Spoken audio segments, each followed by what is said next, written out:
Hello everyone, tonight we're going to take a slow walk into the silence of Bình province, a silence that doesn't stay still for very long. Picture a wide stretch of road at the edge of town, the kind of road that carries the scent of late-night dew and the faint hum of factory machines in the background. On one side, beyond the neat fences and manicured trees, stands a villa that looks calm, prosperous and closed off from the world. But that calm, as we're about to learn, is already gone. It has vanished, replaced by something that makes every window, every locked door, every shadow feel heavier than usual. A murder mystery has occurred. So before you get comfortable, take a moment to like the video and subscribe if you really like what I'm doing here. And hey, share in the comments where you're tuning in from, maybe even what you do. You never know, someone nearby might be listening to the same story under the same night sky. Now turn off the lights, lie back on your comfy cushions, and let's get moving tonight. The first thing that strikes you when you look at that villa in your mind, or through the few photographs still floating around, is how ordinary it seems for a place about to hold a tragedy. It's not gothic or haunted looking, it's bright modern, built with clean white walls and a hint of luxury. There's no sense that this is a house with too much history or strange energies. Yet here in the ordinary, horror often makes its most devastating entrance. The night of July 7, 2015, Bình Phước lay under heavy pressing humidity. The day's heat never quite left and the air sat thick on the skin. Around the villa of the Le family, cicadas droned their last songs and motorbikes zipped past the main road before disappearing one by one. Gradually the rhythm slowed. In a community like this, people go to bed early, shutters closed, leaving the occasional dog bark as the only sound. For most, it was the kind of night where you'd want to pour iced tea, lay down and fall asleep quickly. But the villa would soon play host to something no neighbor would forget. Inside the house, 6 lives carried their routines. The parents, both respected and hard-working, had built a business empire through sweat and long hours. Their children, 3 of them still full of promise, were the anchors of the household. There was a sibling rhythm, teasing, sharing, arguing over little things like who left the light on in the hallway. That rhythm was intact, humming faintly even as they drifted off to sleep. A sibling mystery, because hours later all that would remain would be questions about their final thoughts, their last glances at each other. Across town, while the villa prepared for sleep, another figure was awake. Nguyễn Hải Dương, once a familiar face at the villa's doorstep, had been consumed by something much heavier than sleeplessness. He had once been welcomed by the family, considered a potential in-law, a boy with charm and a smile, but that connection had frayed, collapsed and then burned to ashes.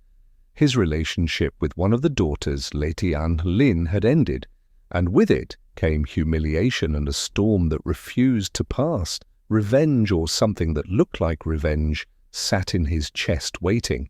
The eerie part here, and this is where the strange detail peeks out, is that while most people that night were letting the silence soothe them, he was letting the silence load itself with meaning.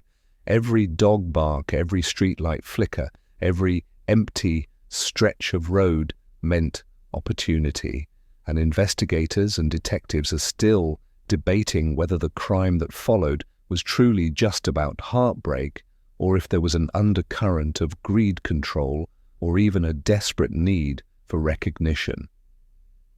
Let's linger on that villa one more time before we move deeper. Imagine it from above the gates, closed, the family asleep in their separate rooms, and the surrounding trees swaying lightly as though whispering a warning. The house isn't ancient, but in that moment it feels like a relic, standing at the edge of 2 worlds, the ordinary day behind it and the unspeakable night ahead. When crimes like this are retold, they sometimes carry the weight of myth.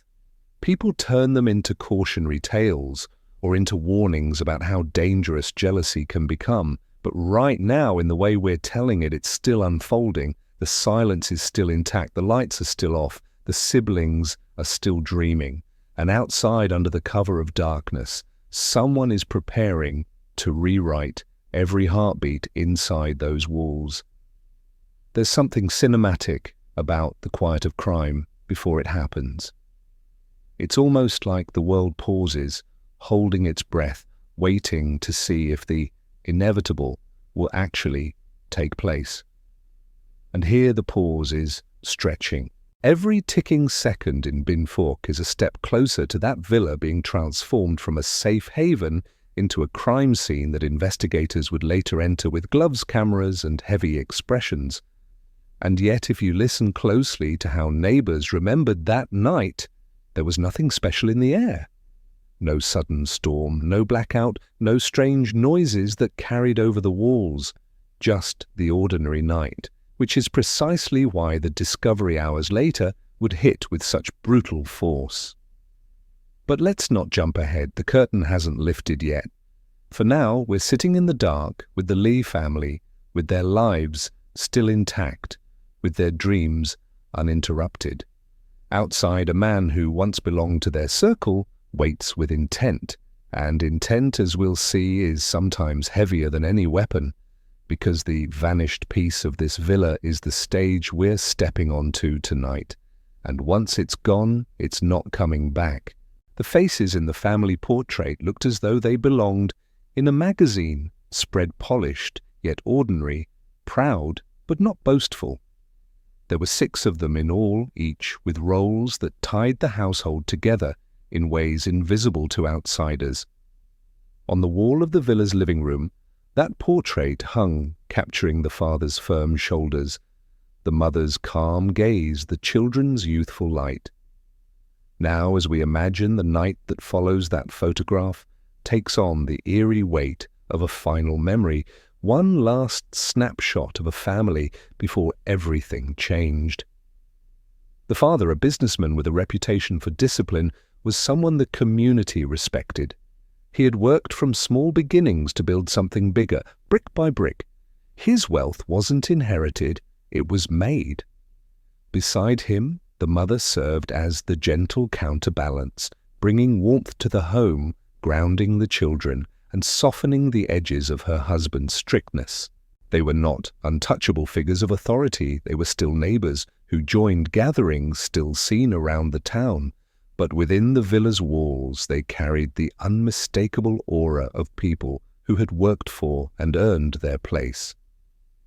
And then there were the children. 3 of them, each moving in a slightly different orbit, but connected by the gravitational pull of blood and shared space. Lê Thị An Lin, the daughter, was in her 20s, bright and independent, carrying the kind of beauty and confidence that drew people in. She had her circle of friends, her private joys, and of course, her past relationships. One of those relationships was with Nguyễn Hải Dương. That history, long dissolved, still clung like smoke to the corners of her life. Her siblings, both younger, brought the usual noise of youth into the villa. They argued over snacks, competed in games, borrowed each other's headphones without asking. Small things that seem trivial, but in hindsight, those are the echoes people cling to because, after tragedy, even the smallest memory becomes precious. There is something deeply haunting about thinking of their laughter in that house just hours before silence swallowed it whole. The villa itself was more than just a structure. It reflected the family's climb. Spacious halls, clean tiles that clicked softly under bare feet, doors that opened into rooms filled with signs of ambition, computers, schoolbooks, musical instruments. Outside, the garden framed it in green, giving the family a pocket of calm away from the industrial hum of Bình Phước. The place radiated security, or at least the illusion of it. That's the strange part. Sometimes the places that feel most untouchable are the ones most vulnerable. Investigators and detectives are still debating whether the home's design itself a little isolated, a little too confident in its gates, played a role in how easily it became a target. Because once someone decides to turn affection into resentment, gates become fragile and walls feel thinner than paper. Let's pause for a second on the idea of siblings here. The three of them, different ages and temperaments, created a dynamic that every listener can recognize. Maybe you've had nights where you bickered with a brother or sister only to reconcile with laughter minutes later. Maybe you've had those shared secrets whispered in the dark, the inside jokes only siblings can understand. That's what was alive in the villa on July 7th, 2015. The sibling mystery we're telling isn't just about who was there, it's about how those bonds were broken in a single night, leaving behind questions no one could answer. What were their last words to each other? Did they know in those moments that the connection they had was vanishing? The father and mother's hopes for their children stretched far. Education, careers, futures, where the family name would continue strong. And yet families like this sometimes don't see the shadows creeping near. Their trust in the familiar blinds them. After all, Duong wasn't a stranger. He had once been welcomed. He had shared meals, conversations, laughter within these very walls. To the parents, he had once been considered part of their daughter's life, maybe even a son-in-law. That's why the betrayal cuts so deep and why the narrative of this case still shakes people. How does someone move from love to calculated vengeance so easily? There's an academic debate tucked inside this one that criminologists often circle back to. Was the crime inevitable once the relationship ended, or was it preventable? Could a different gesture, a different warning, a different form of intervention have altered the course? Or was it always bound to erupt in violence? No one agrees fully. What we know is that the seeds of the crime were watered not in isolation, but in the overlap between family intimacy and the fragile pride of a rejected lover.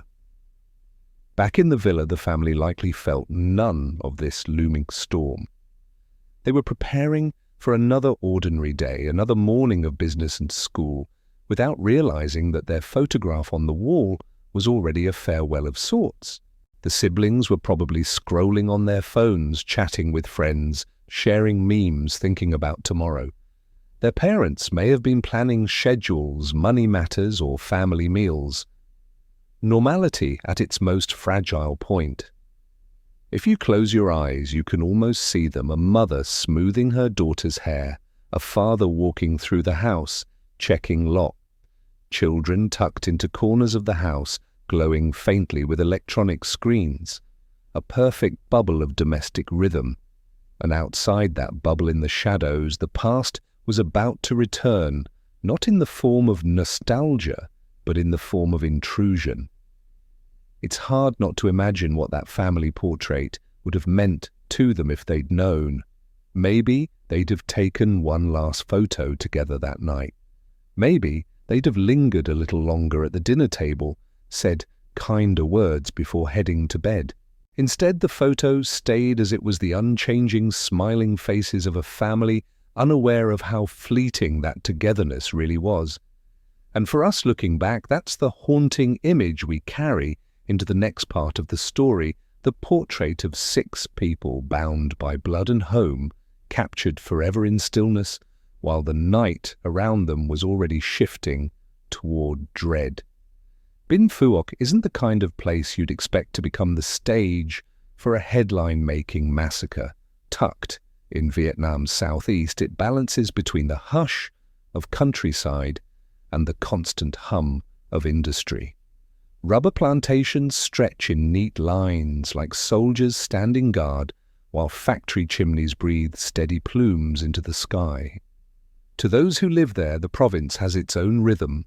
Quiet mornings broken by motorcycles on dirt paths, workers clocking in and out of shifts, kids playing barefoot near the edge of fields. And yet, beneath that ordinary pulse, Bình Phước also carries an edge. Wealth sits uneasily here, Families who manage to climb quickly in business stand out against the background of more modest neighbours. The Lee family was one of those, their villa a gleaming marker of prosperity in a town where most houses were simpler, humbler. To the community it was both a point of pride and a source of whispered tension. Everyone knew who they were. Everyone saw the cars, the gates, the walls that tried to separate their life from the rest. That separation is part of what makes this case so unsettling, because while the town itself never sleeps, always buzzing with activity, it also means news spreads fast, envy festers quickly, and attention clings like humidity. If someone had a grudge against the Lee family, there was no hiding it for long. On that July night in 2015, the streets weren't empty. Trucks rattled past on distant highways, carrying goods south toward Ho Chi Minh City. Factory sirens had only just faded from the late shift. Dogs barked at unseen figures in alleyways, their barks echoing through narrow streets. A motorbike cutting its engine too suddenly might make a neighbour glance out the window. This wasn't a remote countryside tragedy. It happened inside a place where daily life beat steadily, where someone always seemed to be awake somewhere. And that is the strange detail many still find haunting in a town that never truly shuts its eyes. 6 lives were taken in complete silence. No one outside the villa claimed to hear the struggle. No sudden alarm rang through the neighbourhood. For all the restless energy of Bình Phước, that villa might as well have been sealed in glass invisible to the rest of the world.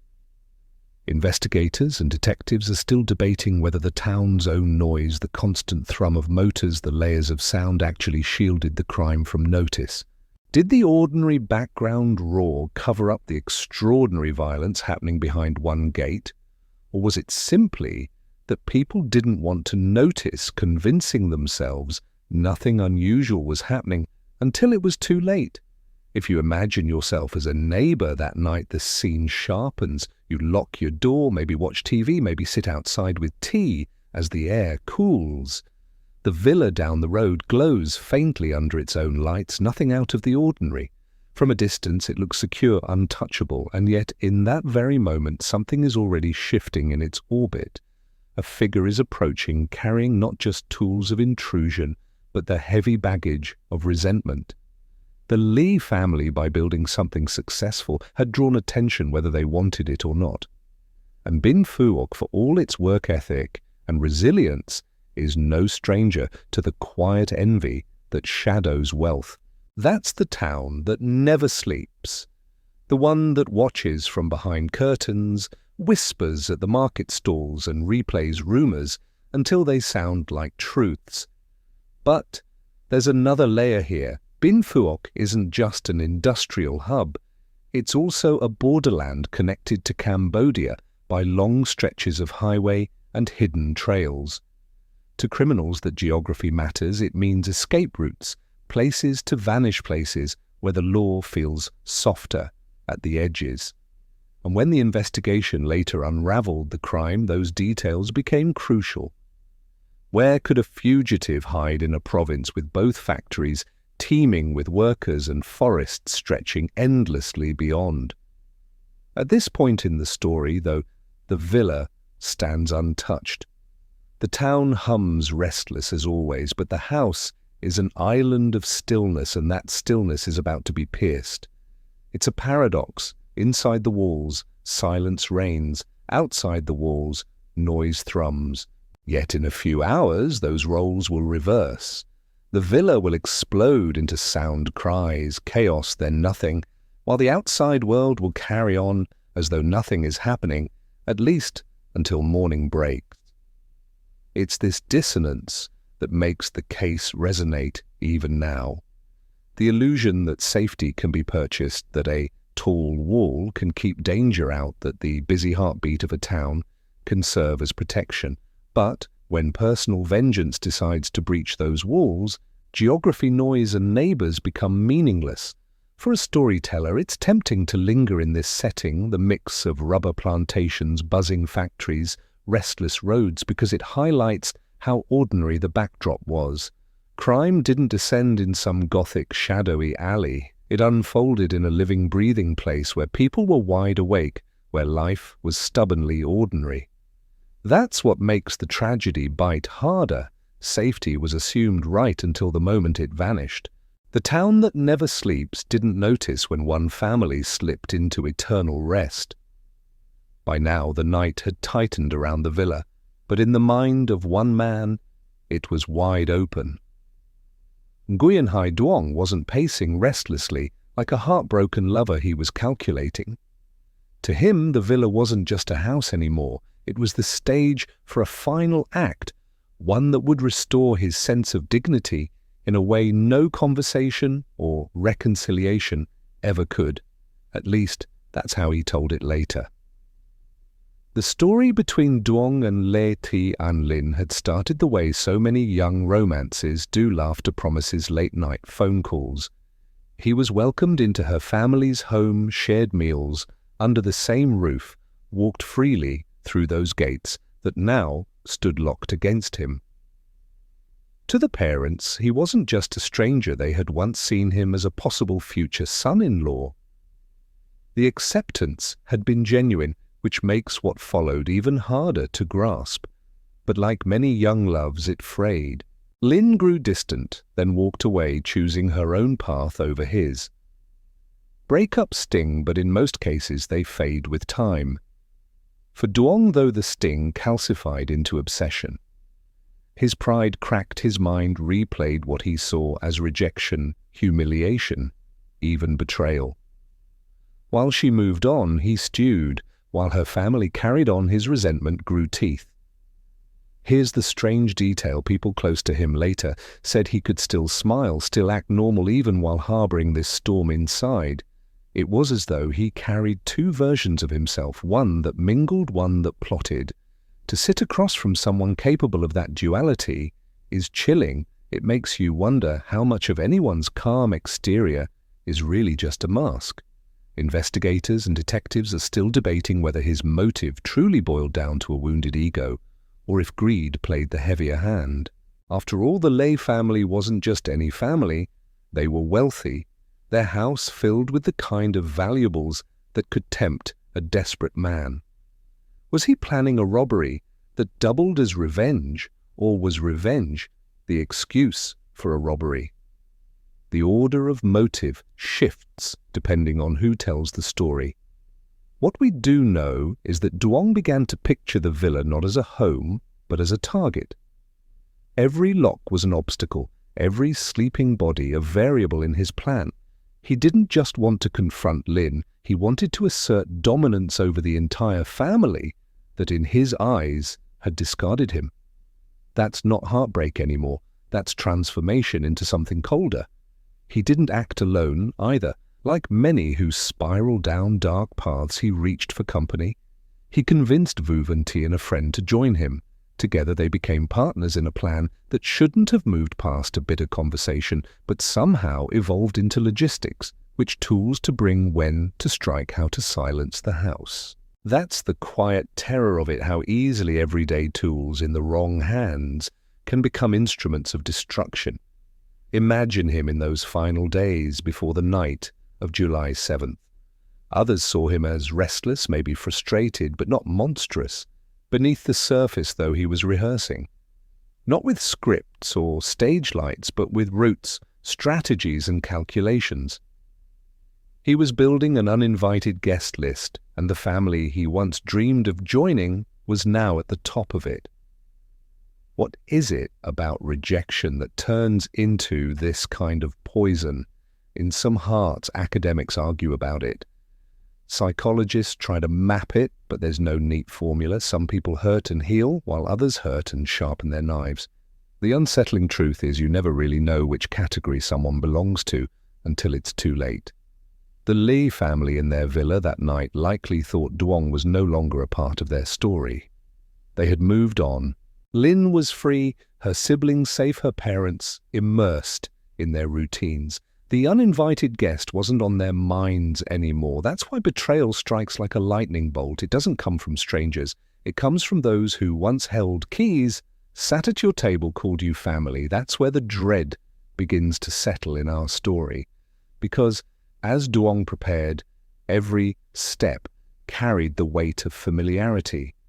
He knew where the bedrooms were, he knew the layout, he knew the rhythm of the household. The walls designed to protect the family were walls he had once leaned against comfortably. Now they would become the backdrop to his intrusion. On the surface, Bin Phuoc's night was unchanged: factories, humming motorbikes, buzzing dogs, barking. But in Duong's world, everything had narrowed to a single point of focus: the villa that had once welcomed him. The uninvited guest was ready, and soon the home's illusion of safety would vanish completely. Whispers of revenge rarely sound loud at first. They begin like an echo in the back of the mind, growing sharper each time the wound is prodded. For Nguyen Hai Duong, those whispers had turned into a constant voice, and by July of 2015, he was no longer just imagining scenarios, he was outlining them. If heartbreak is a storm, this was the point where he decided to harness lightning rather than let it pass. Planning a crime is in its own twisted way a ritual. Every detail carries weight. For Duong, it began with recruiting help. He turned to his friend Vu Van Tien, a man whose loyalty would prove more dangerous than any weapon.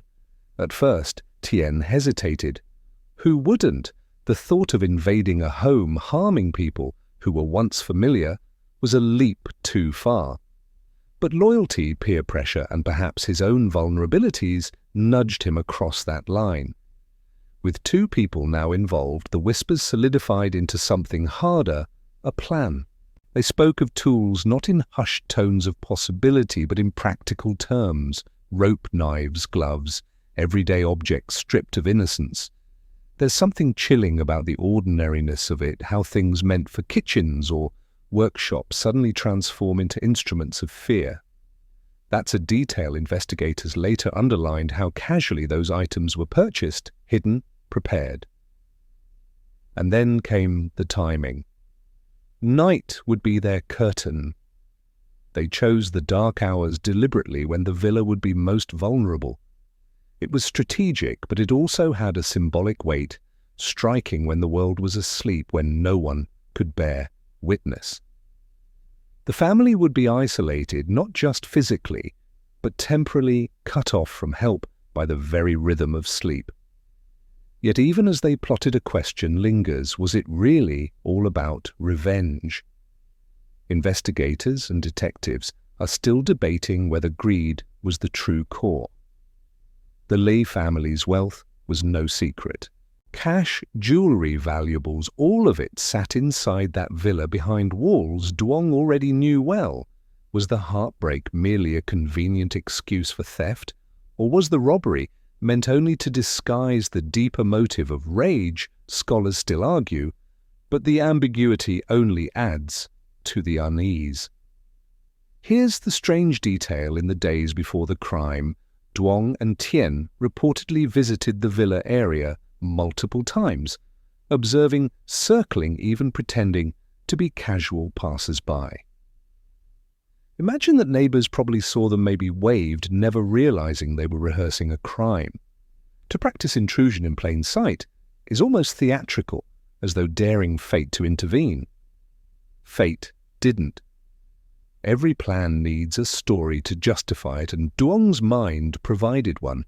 In his retelling, the family had wronged him, pushed him out, discarded his bond with Lin as if it were nothing. That narrative gave him permission, at least in his own head, to cross boundaries. And when someone convinces themselves their pain is righteous, they stop seeing their victims as human. That shift from people to obstacles is the darkest alchemy of all. At this stage, if you walk past Duong on the street, you'd see nothing unusual.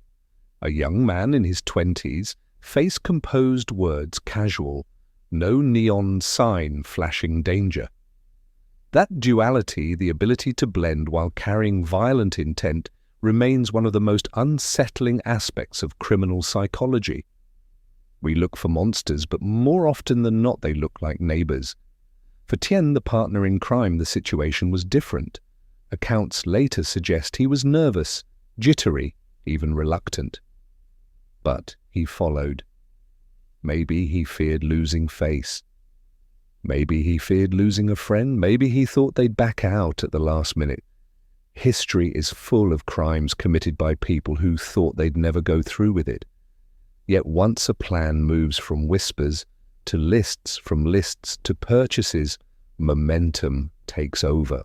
The whispers of revenge had grown into footsteps now.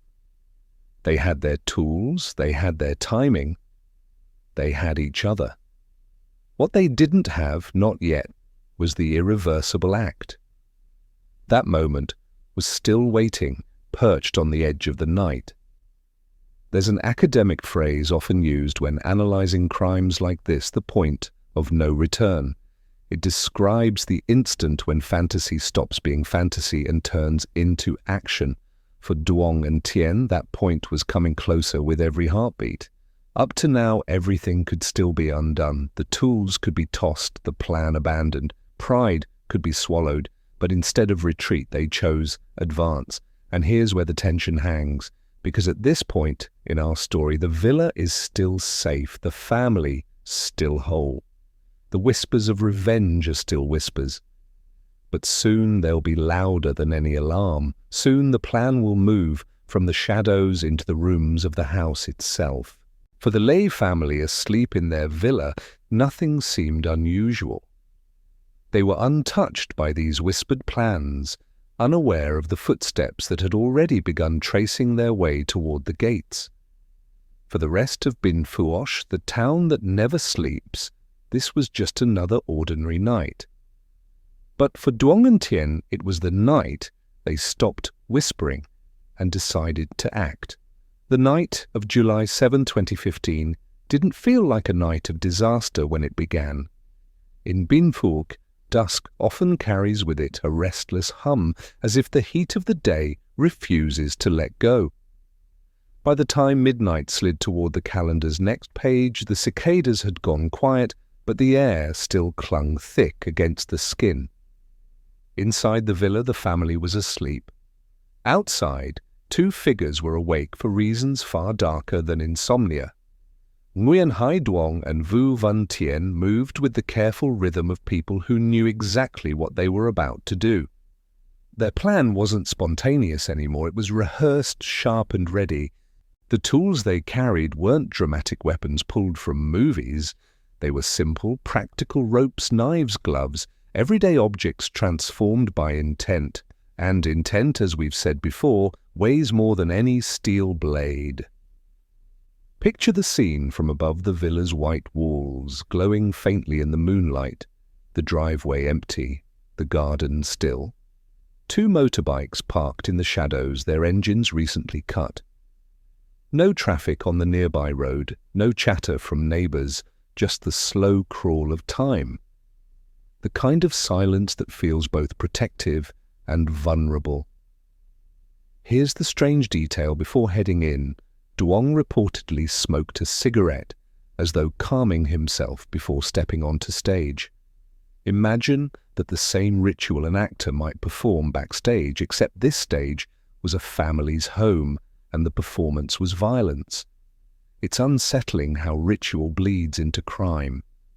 The breaking point wasn't a single moment of rage. It was the culmination of every whisper, every rehearsal, every imagined scenario. For Duong, crossing that property line was the point of no return. He had waited for this night, fed by a mix of humiliation, greed, and vengeance. Tien, less certain, followed anyway. Whether out of fear of backing down or fear of his friend, we'll never know for sure.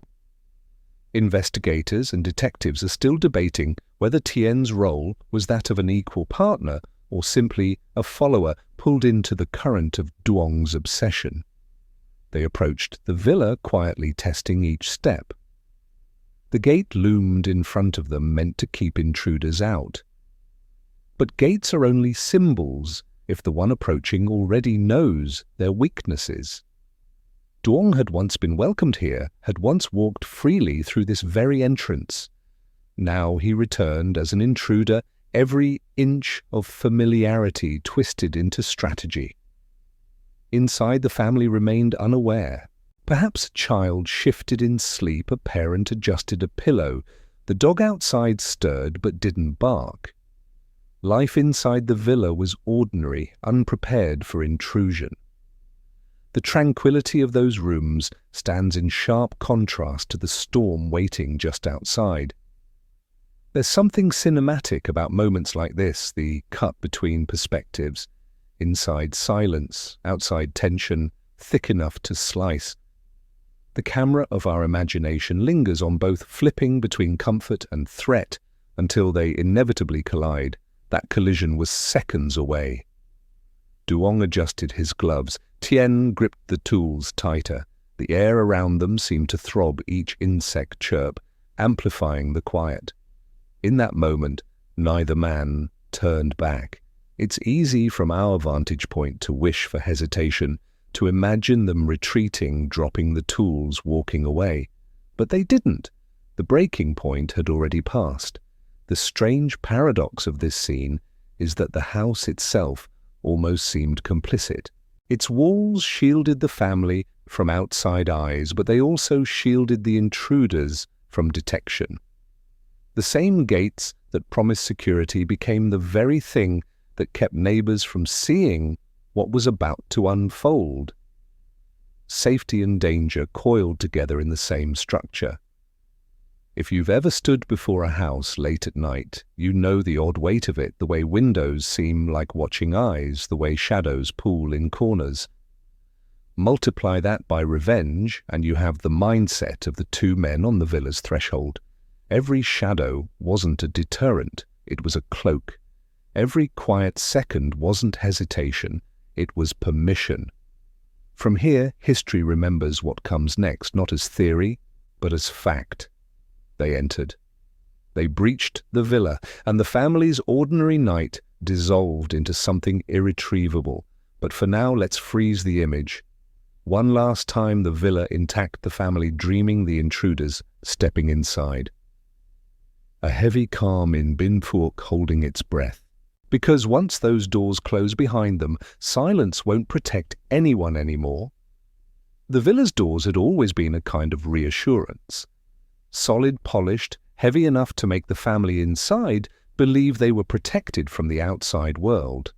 But on this night, July 7, 2015, those doors weren't barriers, they were invitations waiting to be tested.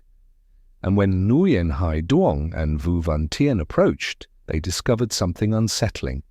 The locks that should have held them back were weak, almost careless. The villa, for all its wealth, was vulnerable. They slipped in, not with dramatic force, but with quiet persistence. The strangeness here lies in how ordinary it felt. No alarms blared, no dogs raised a racket, no sudden obstacles appeared. In fact, it was almost too easy. Later investigators would shake their heads at this detail. How could a family with such means have such fragile defenses? It remains one of those details that doesn't change the outcome, but lingers as a haunting what-if. Inside the house was silent, the air thick with the calm of sleeping bodies. Each door closed on a different rhythm of breathing, each room a separate pocket of vulnerability. The intruders moved slowly, deliberately, their eyes adjusting to the faint glow of appliances left on standby, the dim spill of streetlights sneaking past curtains. They weren't strangers here. Duong knew this house, its layout, its corners. That familiarity gave him confidence, almost arrogance, as though the house itself belonged to him. The first steps inside a home at night carry a weight that's hard to describe. You're surrounded by the intimacy of another family's life photos on walls, clothes draped carelessly over chairs, schoolbooks stacked on desks. To the intruders, these weren't signs of warmth, they were reminders of what they were about to destroy. Every object they passed seemed to whisper of the lives it belonged to, but the whispers went unanswered. Here's the strange detail. Duong reportedly paused at one point to adjust a picture frame on a shelf. Think about that, a man about to commit unspeakable acts still felt compelled to neaten a small detail in the room. It's almost ritualistic, as though he wanted to control not just people but the space itself. Investigators and detectives are still debating whether this was a sign of obsessive behavior or simply a subconscious twitch of familiarity. Either way, it's a moment that freezes the blood, the calm tidying of a killer. Step by step, they advance deeper into the house. Behind one door, Lin slept. In another room, her younger siblings dreamed their harmless dreams. Down the hall, the parents rested after a day's work. The family was scattered across the villa like stars across a night sky, each glowing faintly in their own private world. They had no idea that two dark shapes now moved among them, intent on extinguishing that glow. The doors that wouldn't lock became symbols of betrayal. The family trusted them, yet they failed in the most crucial moment. It's the sort of vulnerability that still makes people double-check their bolts at night, a reminder that safety is never absolute. And once the intruders slipped past those doors, the entire balance of the household shifted. The villa was no longer a sanctuary, it was a trap. Outside, the world went on undisturbed. A truck roared distantly on the highway, a neighbor coughed in their sleep, a motorbike rattled down an alley. All of it normal. And yet inside the villa, time itself seemed to bend. Each breath was a countdown, each creak of the floorboards an omen. If we freeze the camera here, we catch the eerie in-between moment. The family still exists in their ordinary innocence, but danger has already entered the frame. The siblings are unaware of the footsteps drawing closer, the parents unaware of the intruder's eyes sweeping over their belongings. It's a moment drenched in irony. The quietest point of the night is also the most dangerous. The uninvited guests were no longer outside looking in. They were inside breathing the same air as the family, standing just a few steps away from rewriting 6 lives forever.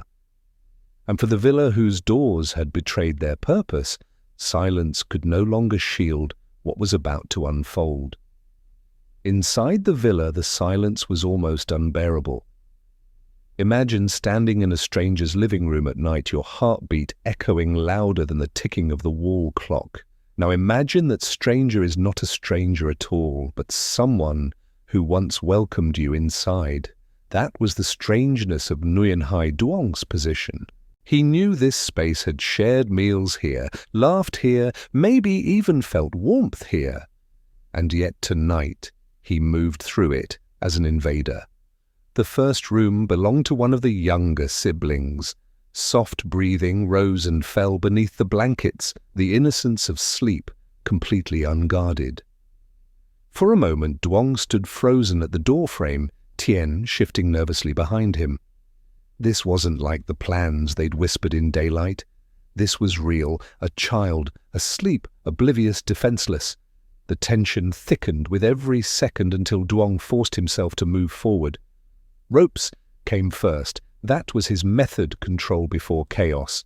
He and Tien worked with a kind of grim efficiency, tying wrists, muffling mouths. The strange detail that surfaced later was how carefully Duong adjusted each knot, as though he wanted them perfect. Not sloppy, not rushed, almost neat. It was restraint disguised as order, but in reality, it was the slow tightening of a trap. One by one, the family was subdued. The parents, startled awake, confusion, turning to panic, then to silence under threats. The siblings stirred from dreams into the nightmare of strangers looming over their beds. The house filled with muffled cries and the squeak of ropes against skin. There was no gunfire, no loud shouts, just the eerie quiet of control. That's what makes this moment feel so chilling. Violence didn't roar into the house, it seeped in like a gas, invisible but suffocating. Later, detectives would argue over Duong's strange behavior. Why the ropes? Why the deliberate subduing rather than a direct attack? Some believed it was part of his obsession with control, that he wanted the family not just gone, but restrained under his power before anything else. Others debated whether it was hesitation, a subconscious attempt to delay the irreversible. Investigators and detectives are still debating whether this stage was an expression of cruelty or a final test of his own nerve. Picture it cinematically. The camera pans through each room, wrists bound, eyes wide with fear, shadows stretching long across the floor. The villa, once a symbol of success, now looked like a stage set for ritual. And ritual is the right word, because something about the way the intruders moved felt methodical, almost rehearsed. This wasn't chaos, it was choreography. In one unsettling moment recalled during questioning, Duong paused to whisper to one of the siblings. What he said wasn't fully remembered, but the gesture itself is haunting, a quiet murmur in the dark, like a lullaby turned sinister. Was it reassurance? Was it mockery? Or was it a flicker of something human buried beneath his obsession? We'll never know. Tien, meanwhile, trembled. He wasn't the architect of this plan, only the accomplice. His hands shook as he tightened knots, his breathing erratic. The contrast between the two men was stark, Duong calm, methodical, almost ritualistic. Tien, anxious, scattered, unwilling, but complicit. And yet, side by side, they moved through the villa room by room, dismantling a family's sense of safety. Outside those walls, the night remained indifferent. Crickets chirped, leaves rustled, and somewhere a late-night truck thundered down the road. Bin Phuoc slept on, unaware of the storm unraveling in one quiet villa. That's always the strangest detail in tragedies like this, the ordinariness of the world just beyond the scene, carrying on as if nothing were happening. The family, now subdued, could do nothing but wait. And that waiting might have been the cruelest part. Imagine the dread of lying bound, hearing footsteps move from one room to another, knowing danger was circling closer. Every second stretched into minutes, every creak of the floorboards a fresh wave of terror. If we freeze the camera here, the story is at its most fragile. The family still breathes, still clings to hope that this is just a robbery, that the intruders will take what they want and leave. The ropes suggest order, but beneath that order lies chaos, waiting to erupt. The villa is quiet, but it's a quiet laced with dread, the kind that sits heavy in your stomach and tells you that the worst is still ahead. And it was. There is a moment in every tragedy where the air changes. You can almost sense it, like the shift before a storm, something heavy, something that presses on the lungs. Inside the villa in Bin Phuoc, that moment came quickly. The ropes were tied, the muffled cries were fading into shaky silence, and then the invisible line between restraint and destruction was crossed. Up until then, there was still a sliver of hope. Perhaps the family believed this was only a robbery, that money or valuables would satisfy the intruders. That's what most of us would think. People who break into homes at night usually want things, not lives. Not. But in this case, no amount of gold or jewelry could fill the hollow wound in Nguyen Hai Duong's heart. The real target was not wealth, but the very existence of those who had denied him. The violence unfolded with chilling precision. Not chaotic, not wild almost, measured. That's what makes it so unsettling. Each act was deliberate, as though Duong was marking names off a list written in his mind. He struck not only to kill, but to annihilate. He wanted silence, final silence, no one left behind to laugh, to cry, to resist. One strange detail investigators later pieced together is that certain rooms remained strangely tidy even after the horror. Beds, barely rumpled objects left undisturbed. It's as though the violence was selective, aimed with laser focus rather than sprayed across the scene.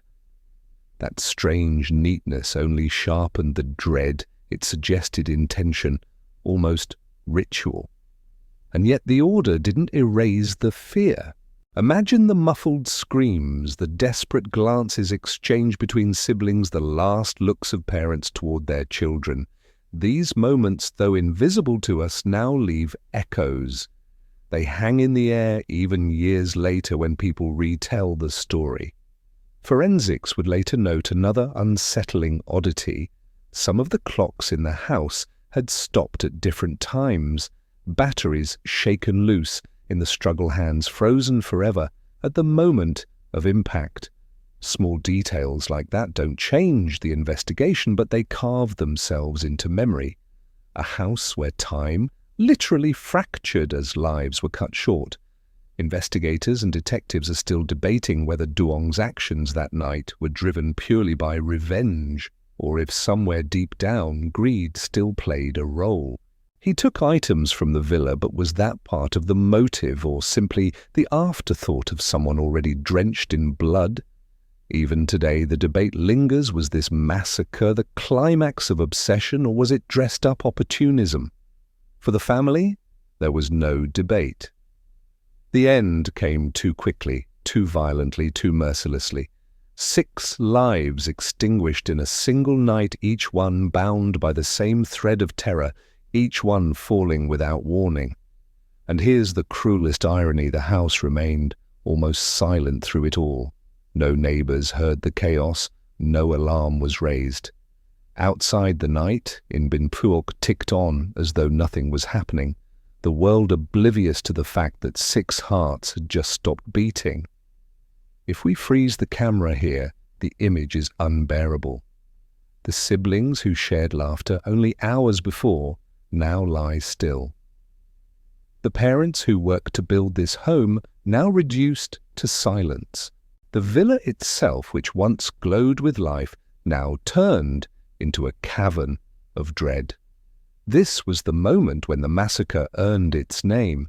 Not simply a break-in, not simply a robbery, but the calculated erasure of a family. And once the last breath was gone, the villa was no longer a home. It was a crime scene. Morning light has a way of softening everything.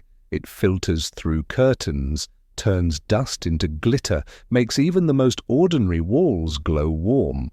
But when the workers arrived at the villa in Bình Phước that July morning, the light couldn't soften what it revealed. Something was off. The gate stood closed, but the house itself was far too quiet. No footsteps, no voices, no sound of breakfast clattering in the kitchen. Just stillness. The first clue came from routine. Employees who worked with the family were used to seeing activity by dawn doors, open vehicles, ready the hum of a household already awake. But this time, nothing stirred. The longer they stood outside, the heavier the silence felt. It wasn't the peace of a sleeping family. It was the silence of absence. One worker called out. No answer. Another knocked on the gate. Still nothing. Eventually, suspicion turned to dread, and the decision was made to step inside. That single choice transformed them from employees into unwilling witnesses of one of the most haunting crime scenes in Vietnam's history. The doors creaked open, and almost immediately the smell of blood, faint but unmistakable, hung in the air.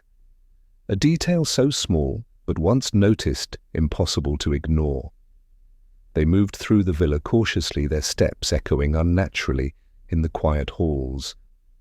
What they found was not disorder, not robbery, but devastation. The bodies were discovered one by one, each bound, each silenced. Workers stumbled back, some screaming, others frozen in place, unable to process what their eyes were seeing. These weren't strangers, they were people they knew. People they greeted daily, now lifeless on the very floors they once walked together. There's a strange detail often repeated in retellings. The television in the living room still glowed faintly, frozen on a late-night channel. That flickering screen became almost symbolic, the last ghostly witness of the night before, still humming to itself, while life around it had ended. News spread fast, faster than anyone could have imagined.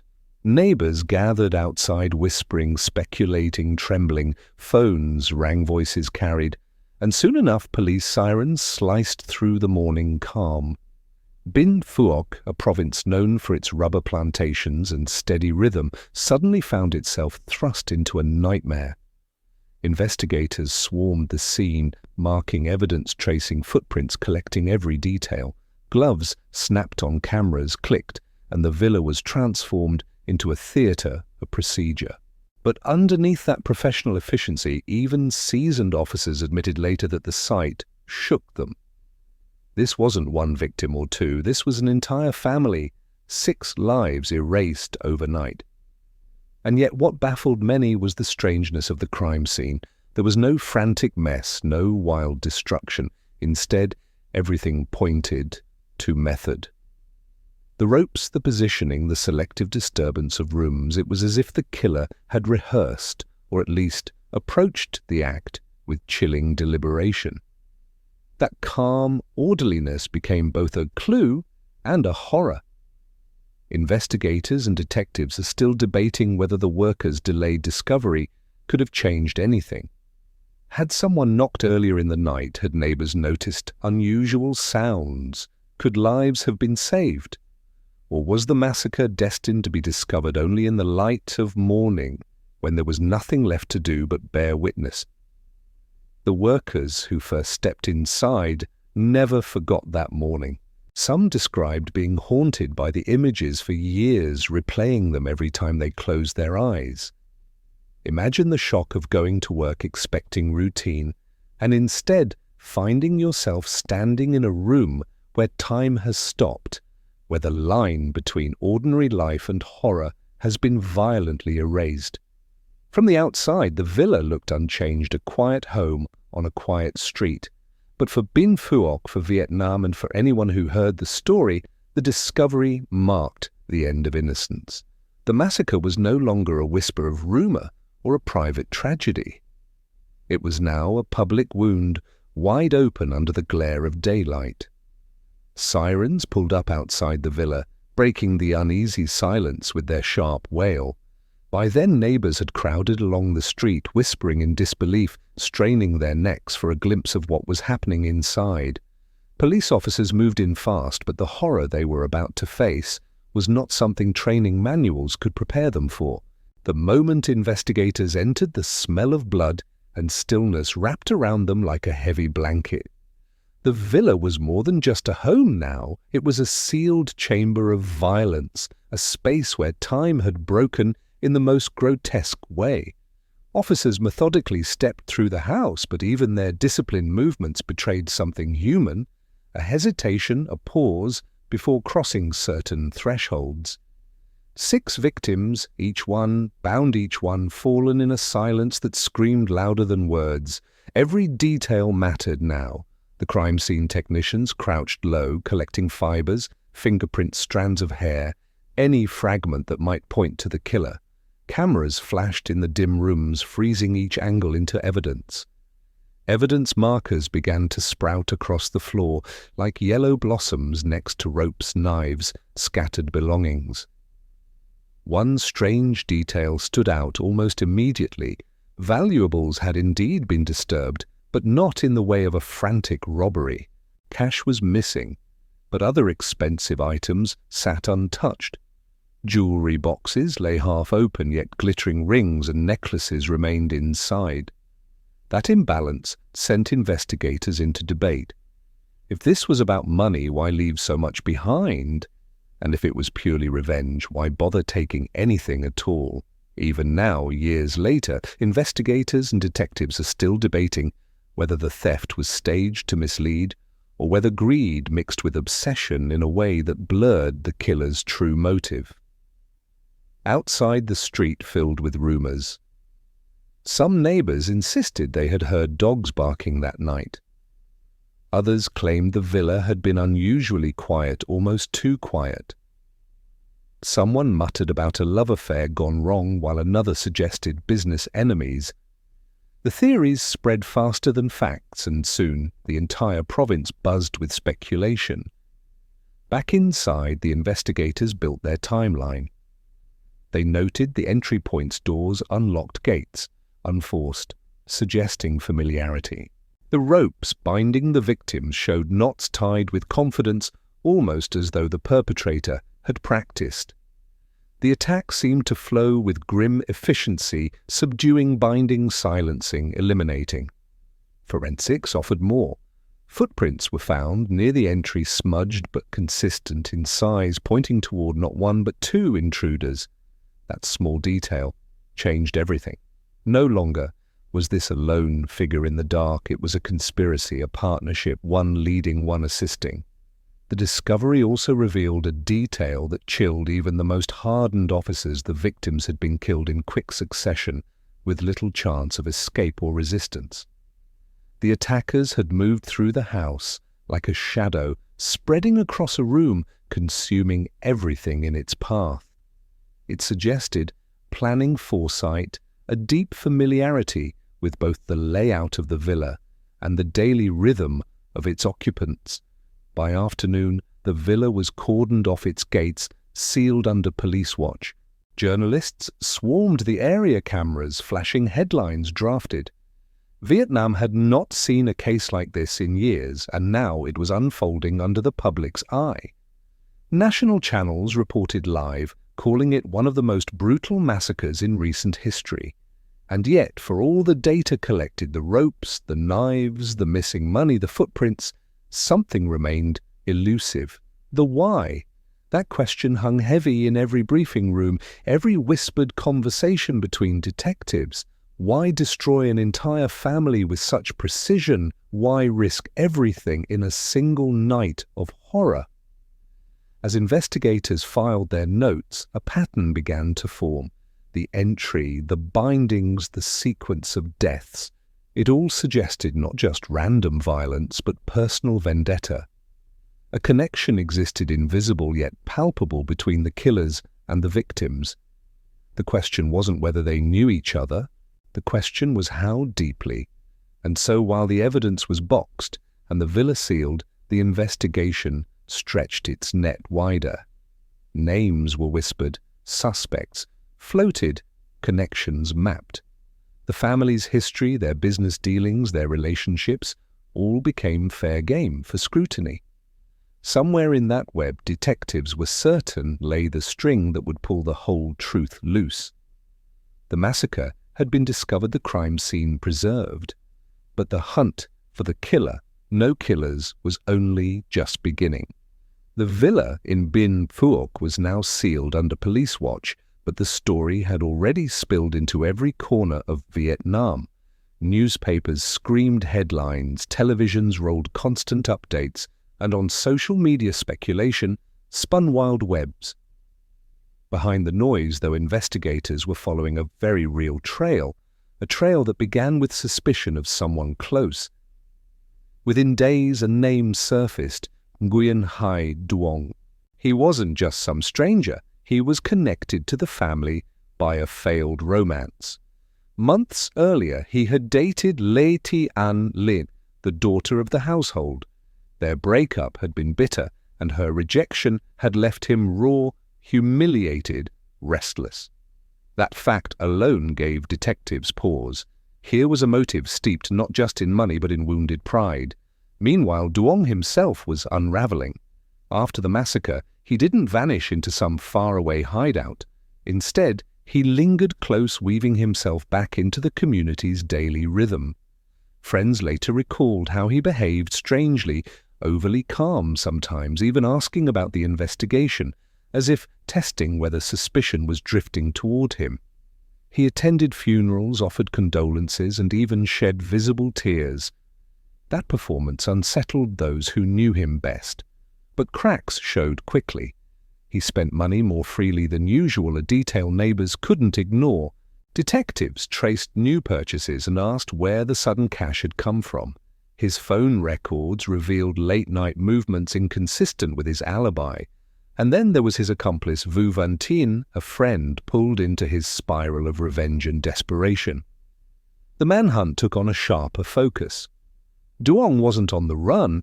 In the traditional sense, he wasn't hiding in caves or skipping provinces. Instead, he lived like someone daring the police to catch him driving familiar roads, visiting familiar faces.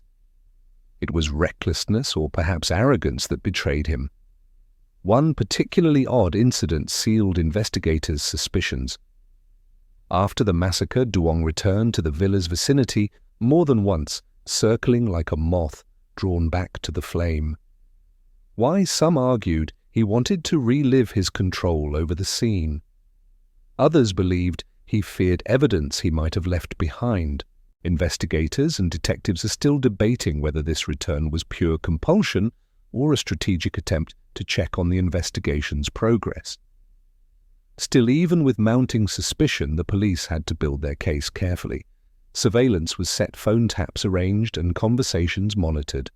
Officers watched him move from coffee shops to quiet alleyways, recording every word he exchanged with Tien. And then the slip. The two discussed money, their voices lowered, but not enough to escape notice. The net tightened. Duong sensed it, but by then it was too late. He moved nervously, looking over his shoulder, taking detours. His strange calm began to fracture. One night he tried to meet Tien in secret, away from the usual spots.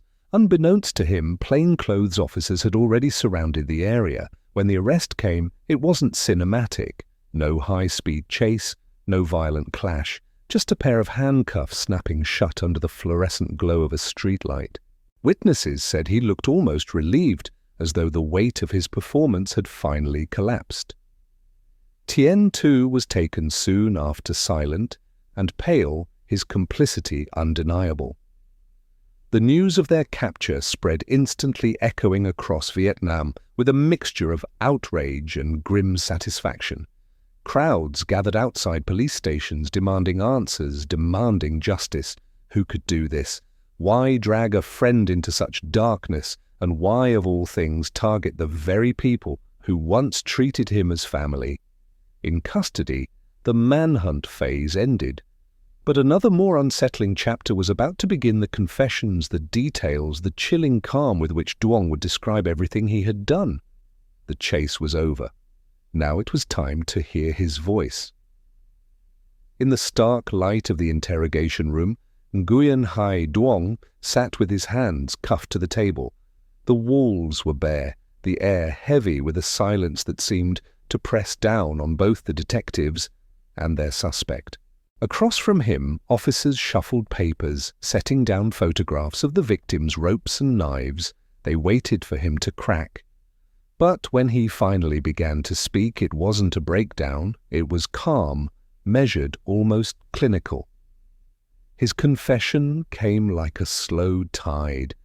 At first, Duong denied everything, shaking his head, repeating that he wasn't involved. But the detectives pressed on. They presented his phone records, the eyewitness accounts, the financial inconsistencies. Piece by piece, the room closed in around him. His friend and accomplice, Vu Van Tien, had already admitted parts of the plan. Eventually, the facade of denial could no longer hold. And then, with a strange clarity, Duong began to recount the night. His voice carried no tremor, no hesitation. He described how he had chosen the time, carefully waiting until the family was most vulnerable. He explained how he had prepared ropes, weapons, gloves. He detailed how he had convinced Tien to help, persuading him with promises of quick money, downplaying the risks. The officers listening shifted uncomfortably. This wasn't the wild rambling of a desperate criminal. It was a narrative delivered like a story. He had rehearsed each step, laid out each decision, justified in his mind. The strangeness lay not only in what he said, but in how he said it, without visible remorse, without panic, as though he were reliving a memory with detached fascination. When asked why he had done it, Duong leaned back, his eyes fixed on the wall as if the answer lay written there. He spoke of humiliation, of rejection, of the burning sense of being cast aside.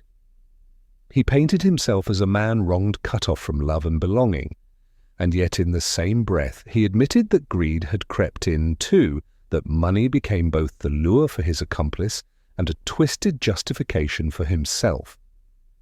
This is where the investigators themselves became divided. Some believed his motive was primarily revenge against Lin, a punishment for breaking his heart. Others argued that money was always at the center, that revenge was a mask he wore to make himself sound less ordinary, less like a thief. Investigators and detectives are still debating whether he was more obsessed with love lost or more consumed by the idea of taking what wasn't his. One strange detail unsettled everyone in the room. Duong confessed that after the killings, he returned to the villa's vicinity, not once, but more than once. He claimed it was to see whether police had discovered anything, but the way he admitted it made it sound more like compulsion, a need to orbit the very place he had destroyed. Like a moth circling the flame, unable to leave it behind. Tien's statements filled in the gaps. He had been hesitant, even afraid, but Duong's insistence pushed him deeper into the plan. Tien admitted he tied ropes, held, watch played his part. His voice cracked, under questioning, his words rushed and heavy with shame. In contrast, Duong's tone was steady, almost as though he had accepted that this was how his story would end.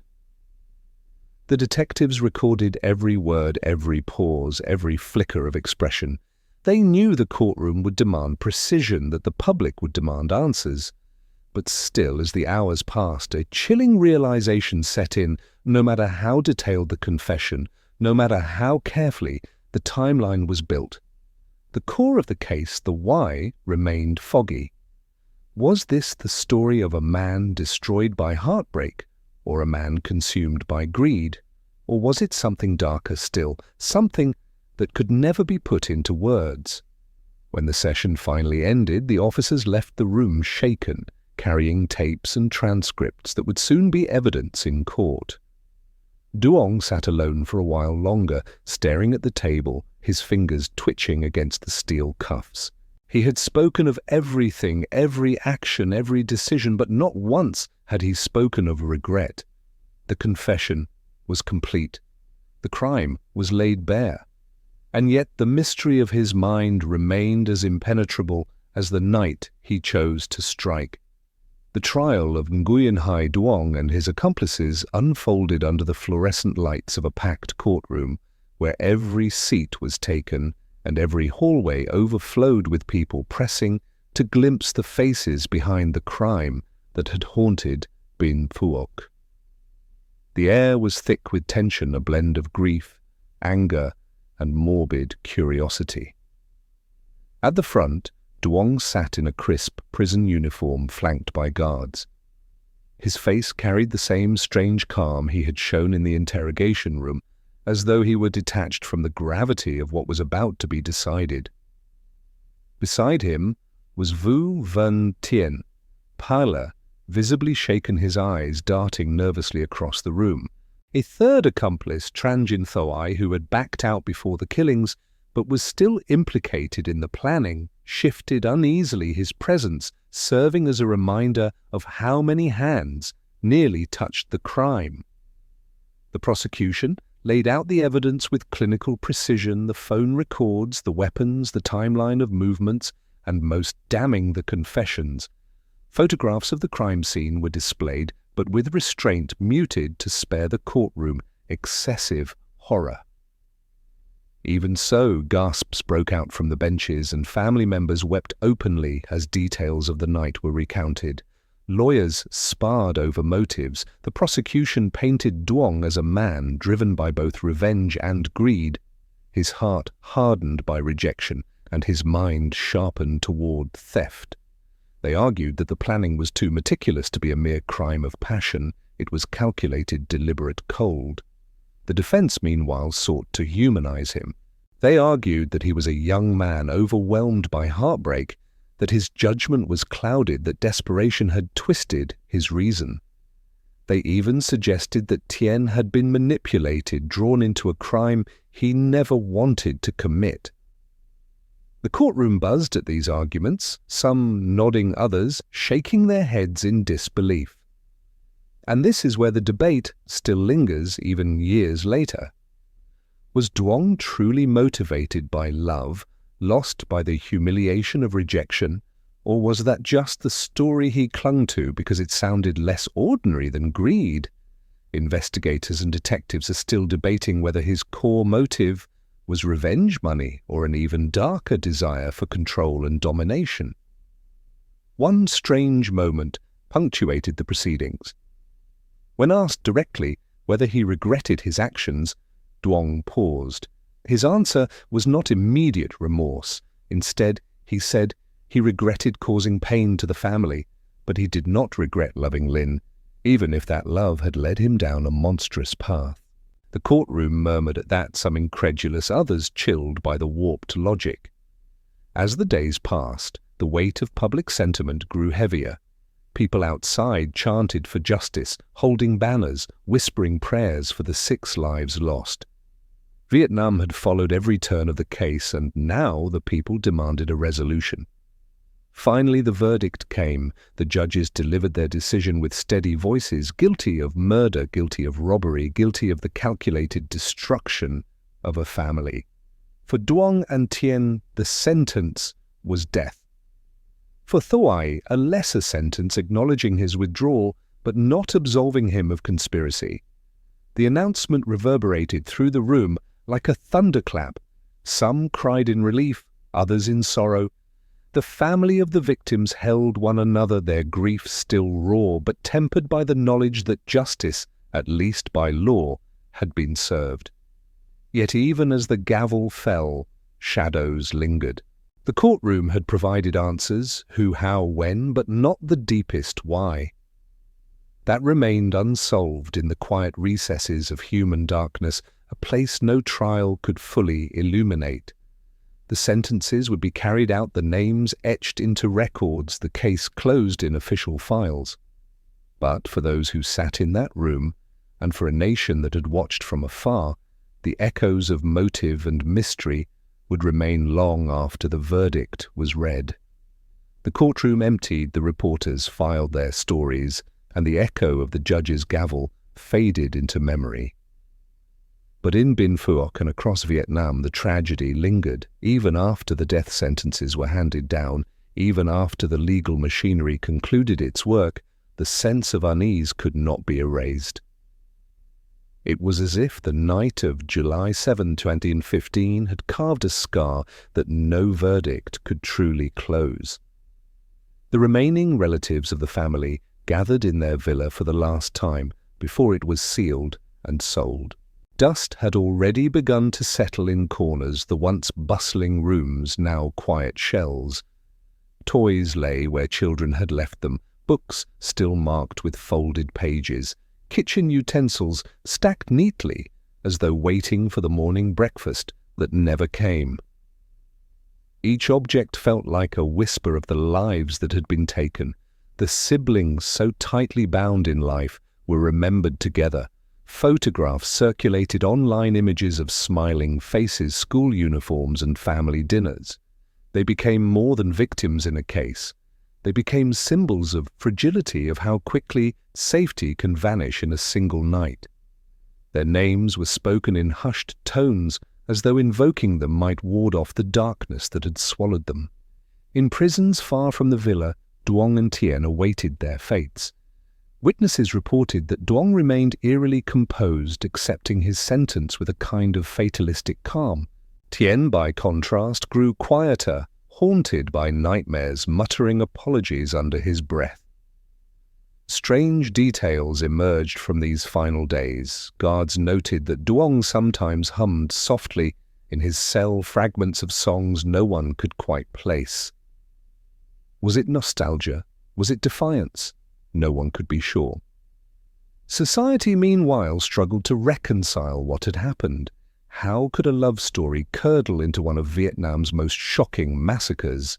Some experts argued It was an example of unchecked obsession, a reminder of how fragile the line is between affection and control. Others pointed to socio-economic pressures, the lure of money, the envy of wealth, the distorted logic that led to robbery as both motive and mask. Investigators and detectives are still debating whether this case will ever have a single definitive answer. Over time, the story became legend. It was retold in late-night conversations, in hushed warnings to children about the dangers of misplaced trust in documentaries and articles that picked apart every timeline, every decision. And yet beneath the layers of analysis, what lingered most was the silence of a family home that would never again echo with laughter. The silence left behind when 6 lives were erased. For the people of Bình Phước, the massacre became a cautionary tale, a reminder that safety is never guaranteed, even in the most familiar spaces. And for those who followed the case, it was an unresolved meditation on the darkness within the human heart. What drives someone to cross that line, to turn love into violence, to turn rejection into revenge? The question still hovers in the air, unanswered. Now, as you lie back in the quiet, let the edges of this story blur.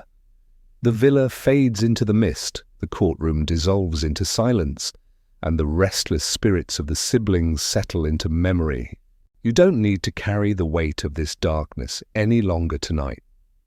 Just breathe, soften your thoughts, and let the shadows recede.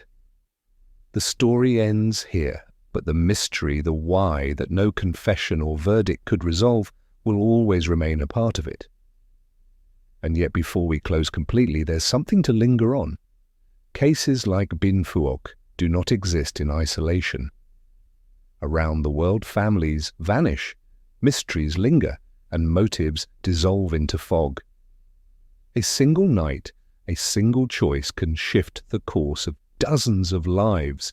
Next time we'll step into another unresolved story, one not about 6 lives in Bình Phước, but about disappearances that left no trace, missing siblings whose footsteps simply stopped in the middle of a path. Investigators scratching their heads, communities torn between superstition and science, and detectives still debating whether foul play was ever involved at all. Where this story leaned on heartbreak and revenge, the next will lean on absence, on the vanishing of people who should have been seen, who should have been found, but who instead slipped into history's cracks. So, take tonight as a reminder that true crime isn't only about answers. Sometimes it's about questions, ones that never stop echoing. For now, let your mind ease. The voices have quieted, the lights have dimmed, and the villa has grown distant. You're safe in your space. Tomorrow, the world will look brighter. Tonight, we drift into silence together.